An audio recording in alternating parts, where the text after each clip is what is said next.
Alerte info spéciale qui nous vient de Montréal. La ville est victime de chutes de neige effroyables depuis quelques jours. Les habitants sont complètement bloqués et les autorités doivent réagir au plus vite. Tout de suite, notre envoyé spécial sur place, Aurélie Feffroy. Et oui Bertrand, comme vous dites, c'est la tempête à Montréal. 50 cm de neige se sont abattus sur la ville cet après-midi et ça ne risque pas de s'arrêter cette nuit. Les habitants sont exaspérés et fatigués de la situation. Ils espèrent une remise en ordre rapide de la part de toutes les autorités compétentes. On retrouve alors Didier, un Montréalais pure souche, pour prendre la température sur place. Et voilà, toujours la même histoire, cet enneigement, hein. On va avoir encore des déneigeuses qui vont faire tout ça n'importe comment, avoir la moitié des routes de fête, et c'est qui va payer tout ça, hein? Et bah c'est nous, sur nos impôts. Non mais... Moi tout ce que je veux c'est que ça s'active un peu plus là-haut, hein? Et que... Une équipe d'experts a été spécialement mandatée pour l'occasion, composée des meilleurs spécialistes de notre génération. Leur objectif est de déneiger le plus rapidement possible et le plus efficacement Montréal. Un reportage signé Média Production. Bienvenue dans mon laboratoire, qui ressemble étrangement à une bibliothèque. C'est ici que la magie s'opère. Tout d'abord, nous récupérons le graphe de la ville en utilisant la librairie OSMNX. Dans ce graphe, les arêtes représentent les routes de la ville et les sommets correspondent aux intersections. Nous allons considérer le graphe comme orienté, car certaines routes sont à sens unique. Cela nous permettra de suivre au mieux le sens de circulation. Nous cherchons à déneiger toutes les routes le plus rapidement et économiquement possible. Pour cela, nous devons donc calculer un trajet optimal. Un trajet parcourant le moins de distance possible. Un trajet ne passant idéalement qu'une fois par chaque route. Un chemin eulérien. Mais catastrophe! Le graphe n'est pas eulérien. En effet, la somme des degrés entrants de ces nœuds n'est pas égale à la somme des degrés sortants. Mais ne vous inquiétez pas, nous allons arranger cela par quelques calculs savants. Dans un premier temps, nous allons orienter les rues à double sens, car les déneigeuses n'ont besoin que d'un seul passage.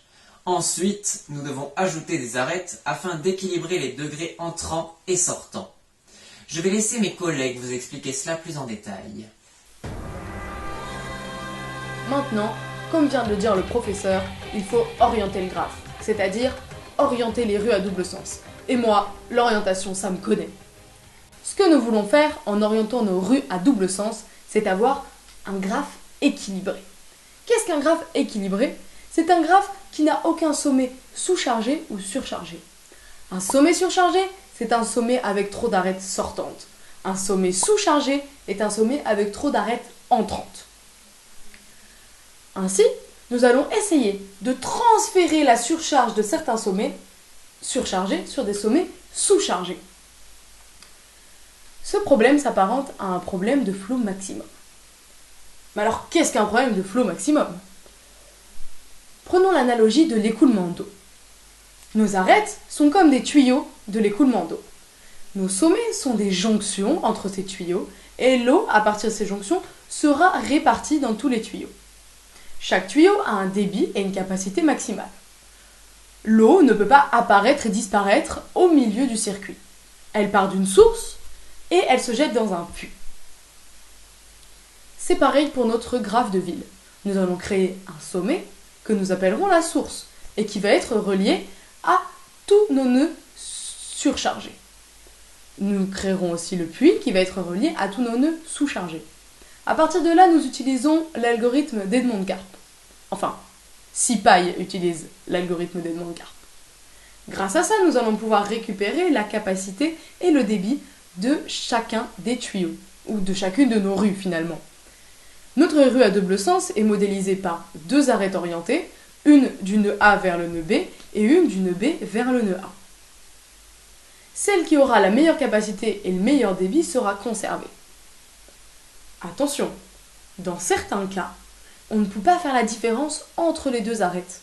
On choisit donc quelle arête éliminer arbitrairement et la sentence sera irrévocable.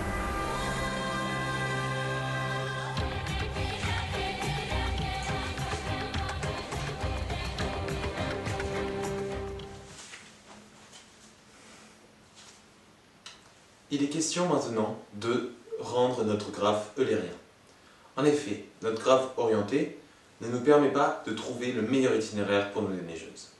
Rendre le graphe eulérien va permettre de minimiser le temps à parcourir. Pour rendre notre graphe eulérien, il va falloir ajouter des arêtes. On commence par précalculer les plus courts chemins pour aller d'un sommet à un autre pour tous les sommets du graphe, et ce grâce à l'algorithme de Bellman-Ford. Pour la seconde étape, nous allons récupérer nos sommets surchargés et sous-chargés et en faire un graphe biparti, où d'un côté nous aurons nos sommets surchargés et d'un autre nos sommets sous-chargés. Chaque paire de sommets sera reliée par le poids minimal qui correspondra au plus court chemin entre les deux sommets.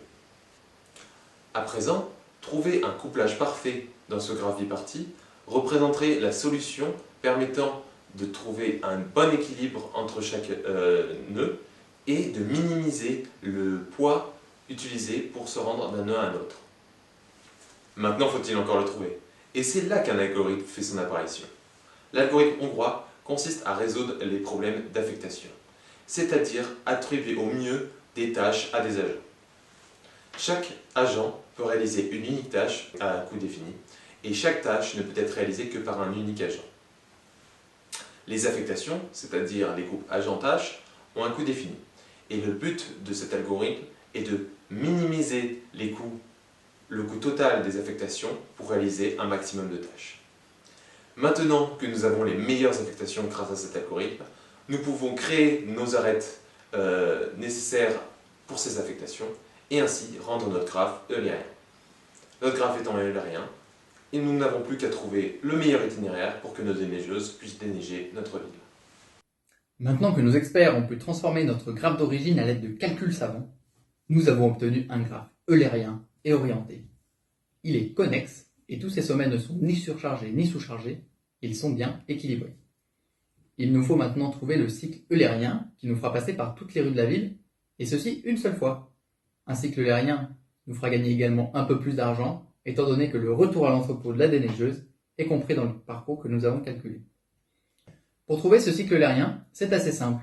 On part de notre sommet de départ, qui est l'entrepôt, puis on itère de façon arbitraire sur les arêtes pour retomber sur notre point de départ. S'il reste des arêtes qui n'ont pas été visitées, alors on réapplique l'algorithme depuis leur position et on ajoute bien sûr la boucle à notre parcours. Bien sûr, dans notre cas, il existe encore des arêtes qui ne correspondent pas forcément à des rues que l'on pourrait emprunter dans la vraie vie. Il nous reste donc juste à calculer le plus court chemin entre ces deux sommets et l'ajouter à notre parcours. Oh, mais vous êtes de retour. Une fois le chemin eulérien calculé, le travail n'est pas totalement fini. En effet, afin d'optimiser le temps nécessaire au déneigement, nous devons répartir le trajet entre les différents véhicules que nous pouvons utiliser. Admettons que nous disposions de 42 déneigeuses. La solution la plus simple est de découper le chemin en 42 sous-chemins, parcourant chacun une distance similaire. Les déneigeuses doivent se rendre au point de départ et d'arrivée de leur sous-chemin. Pour cela, on calcule le trajet optimal entre l'entrepôt où elles sont stockées et chacun de ces points grâce à un algorithme du plus court chemin, comme Floyd-Warshall ou Dijkstra par exemple. Mais ce chemin représente du temps perdu. Son impact est probablement faible par rapport au trajet total dans la majorité des cas, mais tout de même, idéalement, il faudrait tenir compte du nombre de véhicules dès le calcul du chemin, ou plutôt des chemins, pour que tout déplacement d'un engin soit optimisé pour déneiger. Vient alors la dernière étape, l'estimation du coût. Nous pouvons maintenant calculer le temps de trajet nécessaire en fonction du nombre de déneigeuses à disposition. À partir de cette durée, nous pouvons calculer le coût de location des engins.